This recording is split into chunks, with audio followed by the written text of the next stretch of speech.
Bonjour chers amis, nous continuons notre petite découverte de la vie de la grâce.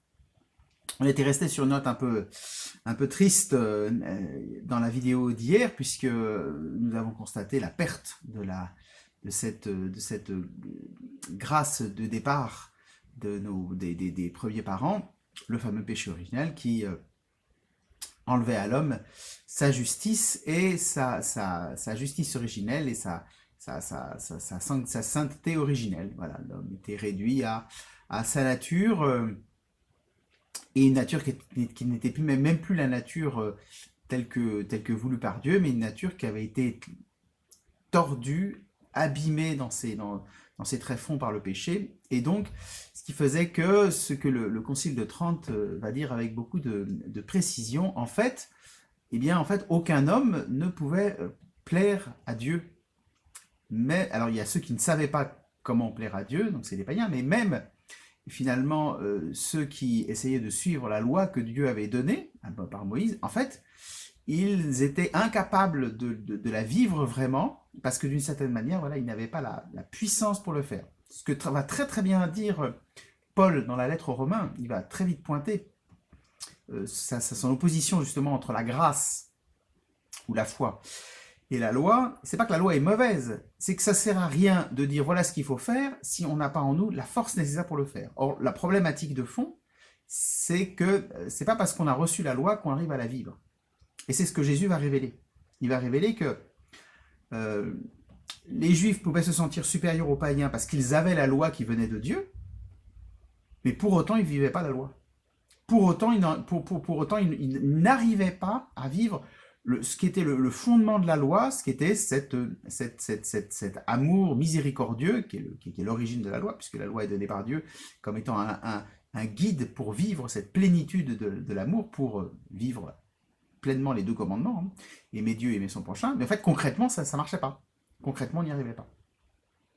Il manquait quelque chose, c'est-à-dire que dans la nature blessée, dans notre nature pécheresse, il n'y avait pas en nous la force nécessaire, et donc il fallait que Dieu nous donne cette force intérieure, et qu'il n'y a que lui qui pouvait nous la donner.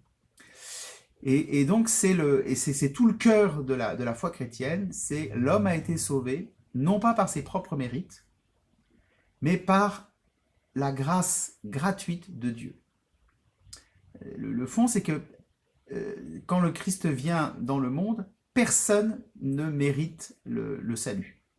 On revient à la question du déluge. En fait, en toute justice, on était tous des criminels, sans exception, et tous, il n'y avait qu'une condamnation pour nous, qui était la condamnation définitive, parce qu'aucun ne pouvait prétendre présenter devant Dieu, finalement, une œuvre, une vie juste, pleinement et parfaitement juste. Aucun ne pouvait dire, voilà, Seigneur, je suis le juste par excellence. Personne. Donc, on était tous condamnables aux yeux de Dieu. Et donc, le Christ vient, et malgré notre péché, il se donne dans sa passion pour nous sauver. Donc, le salut que nous donne Jésus est un don gratuit, parfaitement gratuit. Paul dira ça dans une formule très très belle. La preuve que Dieu nous aime, c'est qu'il a donné sa vie pour nous, que le Christ a donné sa vie pour nous. On serait peut-être prêt à donner sa vie pour quelqu'un de bien, pour un homme de qualité. La preuve que Dieu nous aime, c'est que le Christ donne sa vie alors qu'on n'est pas bon, alors qu'on est pécheur, alors qu'on est ses ennemis. Le Christ ne donne pas sa vie pour ses amis, il donne la vie pour pour tous ceux qui ne veulent pas de lui, c'est-à-dire tous les hommes, le cœur de l'homme qui est contraire. D'où cette façon de représenter d'ailleurs dans la mort de Jésus, qu'en fait finalement ses propres apôtres, ses propres amis se détournent de lui, ne le suivent pas. Donc voilà, donc c'est le Christ vient et il apporte ainsi cette grâce qui vient nous transformer. Cette grâce qui opère trois choses. La première, c'est le pardon des péchés. Nous étions pécheurs, nous sommes pardonnés. La deuxième, c'est la sanctification. Nous sommes capables d'accueillir la sainteté de Dieu. Et donc, ça nous ouvre tout de suite les portes du paradis, puisqu'il faut être saint pour entrer au paradis. Et la troisième, cette grâce vient rénover l'homme intérieurement. Troisième point est très important. le Concile de Trente va un peu insister là-dessus. Parce que ce troisième point, c'est ce qui nous distingue des protestants. Les protestants ne croient pas que l'homme a été transformé par la grâce. Le baptême n'atteint pas l'être même de l'homme. Ce n'est qu'un pardon. Le baptême dans le protestantisme n'est qu'un pardon extérieur. Dieu ne condamne pas l'homme. Mais c'est pas ce qu'on croit dans le catholicisme. Nous, on croit que la grâce du baptême non seulement opère le pardon, pour le coup, on est d'accord avec on est sur la même ligne que les protestants, il nous sanctifie, mais plus profondément, et c'est lié avec la sanctification, il transforme notre être intérieur. Nous sommes recréés, transformés intérieurement. Il reste, ce que l'Église dit, comme la blessure, comme la cicatrice de la blessure du péché, ce qu'on appelle la concupiscence, c'est-à-dire une faiblesse. Voilà, on est convalescent du péché, voilà, on est guéri mais convalescent du péché, donc il y a toujours un risque de retomber dans le péché. Mais, après notre baptême, notre nature a été retransformée et rénovée. On ne revient pas au point de départ, on ne revient pas dans cette innocence originelle qui était celle de nos premiers parents. On reçoit autre chose. La grâce sanctifiante, c'est la participation à la vie divine. Le Christ, en se faisant homme, en se faisant l'un d'entre nous, nous donne ainsi, en s'unissant à nous, il nous donne de s'unir à Dieu et de participer à la propre vie de Dieu. Or, cette participation à la vie de Dieu, elle transforme notre être. Elle nous rend autrement. Voilà. Et alors, ce sont d'abord des réalités... spirituelles, donc en fait on n'en voit pas, on le voit pas, de même que on ne voit pas que le péché détruit notre nature, notre être intérieur, de même on ne voit pas que le baptême renouvelle entièrement et restaure, retransforme notre nature humaine pour la rendre capable de recevoir la grâce de Dieu, de vivre de la grâce de Dieu. Mais c'est quand même un fondement profond parce que du coup, ce qui se passe, c'est que par notre baptême, non seulement nous sommes pardonnés, mais nous sommes capables de vivre de la vie de Dieu. C'est-à-dire que notre baptême nous ouvre à la vie mystique. Nous sommes capables de connaître intérieurement la vie de Dieu par le Christ de manière absolument unique, comme aucun homme n'a pu le connaître avant le Christ. C'est pour ça d'ailleurs que la prière du Notre Père qui nous est donnée est une prière absolument unique. C'est parce que de fait, elle nous fait participer à la vie même de Dieu pour que nous puissions même nous adresser à Dieu en disant « Père », en étant celui qui par excellence est notre Père. C'est énorme quand on y pense. Faut être d'un orgueil délirant pour imaginer de posséder, d'être ainsi divinisé, parce que c'est ça la sanctification, c'est la divinisation intérieure. Ou il faut être d'un orgueil délirant, ou alors il faut vraiment avoir reçu quelque chose qui dépasse les capacités de l'homme.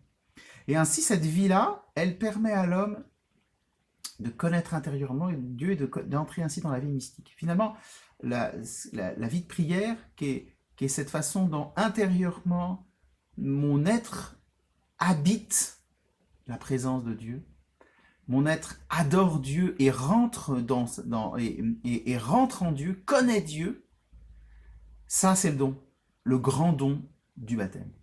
Nous vivons de la vie même intérieure de Dieu. Et d'une certaine manière, c'est pour ça qu'à partir du Christ, eh bien en fait, les expériences mystiques les plus étonnantes peuvent venir.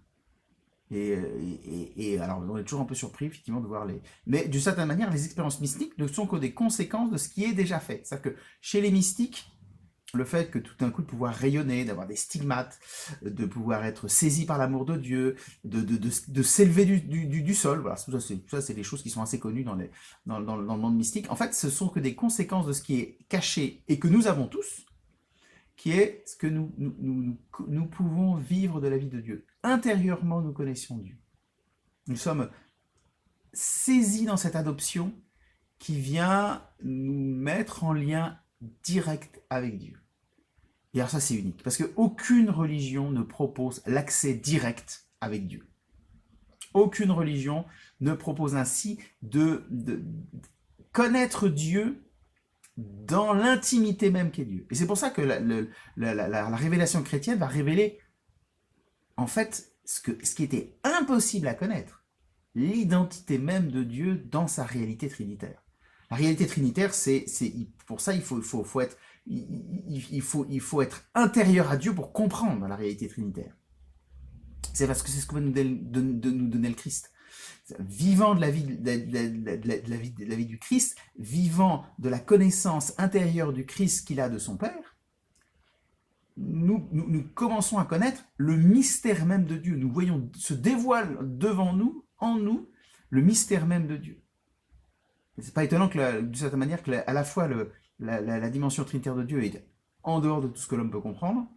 C'est pour ça que c'est difficile à expliquer, et qu'en même temps, l'homme qui prie, et qui prie celui qui est Père, Fils et Saint-Esprit,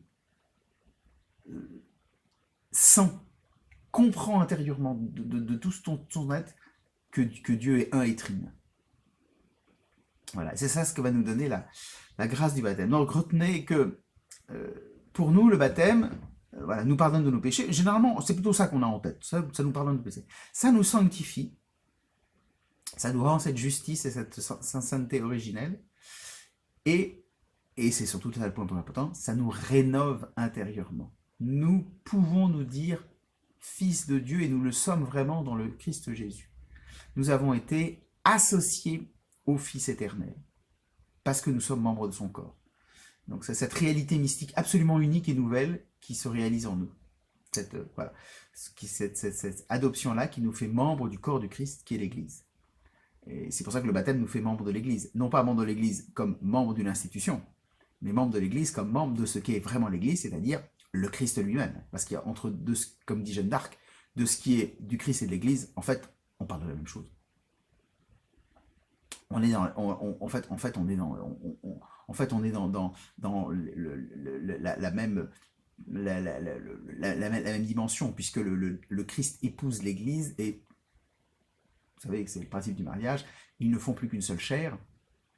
L'homme quitte son père et sa mère pour ne former qu'une seule chair, ce qui s'implique symboliquement pour le mariage, parce que du coup, non, ça fait quand même deux êtres différents, mais ce qui s'appelle réellement pour le Christ. Pour le Christ, épousant l'Église, ils ne forment plus qu'un. Et c'est à cause de ça, effectivement, parce que c'est à cause de ça que nous formons un dans le Christ, et que formant un dans le Christ, nous formons un avec le Père, et formant un avec le Père, nous connaissons Dieu. Nous sommes dans cette vie intérieure, cette vie mystique. Voilà. Donc là, voilà. Le grand don du baptême, c'est la capacité à entrer dans la vie de Dieu, à être saisi par la vie de Dieu. Et c'est pour ça que c'est un peu dommage que les chrétiens se privent de pouvoir justement entrer dans la vie mystique, c'est de pouvoir ainsi prier Dieu en étant en lui, en étant proche de lui. Mais ça, je reviendrai un peu sur cette question un peu plus loin. Voilà, donc voilà, retenez les 3 dons de la grâce et retenez le point important, c'est un don gratuit. Dieu donne par pure miséricorde, par pure fidélité, parce qu'il aime l'homme, sans aucune raison valable, il donne la puissance de sa grâce, parce qu'il nous aime et qu'il veut nous restaurer. Et ça, c'est donné dans le baptême. Alors, dernière petite chose, on se dit, alors du coup, qu'est-ce qu'il en est de ceux qui ne sont pas baptisés? Est-ce qu'ils sont toujours dans cet état où ils sont loin et incapables d'entrer dans la béatitude maintenant et surtout dans l'éternité? Cette grâce que Dieu donne, nous sommes certains que nous la recevons au moment de notre baptême. Voilà, certains. Voilà. Maintenant, Dieu peut donner cette grâce en dehors du sacrement. Donc, la formule habituelle, c'est que Dieu n'est pas tenu par ses sacrements. C'est-à-dire que dans les sacrements, nous recevons la grâce, mais si Dieu veut donner la grâce en dehors des sacrements, il peut le faire. Simplement, pour le coup, nous, on ne le sait pas. La grande grâce du sacrement, c'est que du coup, il y a une existence concrète du sacrement pour nous. Et Dieu peut le donner. Et la preuve, c'est qu'avant que le Christ vienne, Dieu donne cette grâce-là. Il la donne déjà par avance, en tout cas par la grâce du baptême et des grâces sanctifiantes, des grâces qui transforment, il les donne déjà aux prophètes, au roi David, etc. Il reçoit des grâces. Dieu ne cesse pas de des grâces, et ces grâces-là qui vont permettre à ces hommes de suivre le Seigneur. Donc il y a déjà, c'est déjà un peu anticipé. Et puis surtout, il y a la Vierge Marie. La Vierge Marie n'est pas baptisée, mais elle reçoit la grâce de la sanctification avant même que son fils vienne. Elle le reçoit pour justement pouvoir être la mère du Sauveur. Donc voilà. Donc, alors, dans le monde à l'heure actuelle, probablement qu'il y a encore des hommes et des femmes qui reçoivent la grâce du baptême directement par Dieu parce qu'il le veut ainsi. En même temps, maintenant qu'il y a l'Église, probablement que il y a aussi, Dieu compte aussi sur les hommes pour pouvoir justement chercher à connaître Dieu et chercher à connaître du coup en passant par l'Église, parce que c'est le lieu par excellence dans lequel Dieu se manifeste. L'Église dans toute l'acceptation de ce qu'est l'Église, hein. C'est-à-dire l'Évangile, la parole de Dieu, les sacrements, la prière, la beauté de la liturgie, les écrits chrétiens. Voilà, c'est large l'Église, hein. C'est pas simplement le secrétariat de la paroisse, quoi, pour faire court, quoi. C'est large. Voilà. Mais donc, de fait, il y a des moyens de connaître Dieu et qu'il ne faut pas négliger. Voilà. Mais un homme qui n'a aucun moyen de pouvoir être en contact avec l'Église, un homme qui essaie de vivre libre, saintement et avec un cœur en cherchant Dieu et en cherchant à être juste, rien n'empêche Dieu de donner cette plénitude de la grâce du baptême. Ça restera un mystère qu'on ne connaît pas. Voilà pour cette grande grâce du baptême que Dieu transmet dans le monde pour sauver le monde parce qu'il aime les hommes, parce qu'il a de la compassion, parce qu'il a de la miséricorde pour les hommes. Voilà, demain nous continuerons à avancer sur les nuances de la vie de la grâce, et voilà comment après le baptême nous continuons à vivre de la grâce, comment elle se développe en nous. Voilà, tout ça nous le verrons demain. Que le Seigneur Tout-Puissant vous bénisse et je vous dis à demain.